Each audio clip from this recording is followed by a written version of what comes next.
Okay, Assalamualaikum warahmatullahi wabarakatuh. Hari ini saya nak buat simulasi tayamum.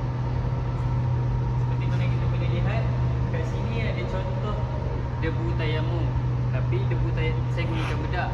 Tapi debu tayamum ni boleh dapatkan dalam dekat Shopee atau pusat-pusat Islam ada sediakan.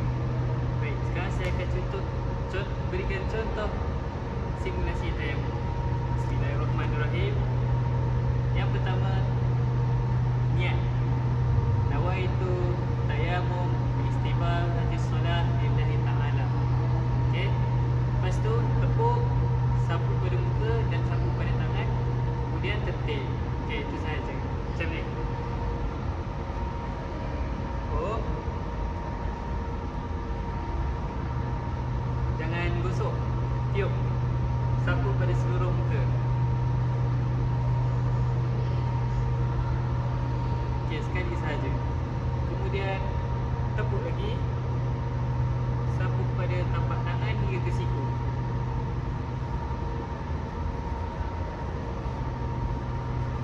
Tapi sebab saya ada jam, siapa yang pakai jam boleh cabut lah. Okey.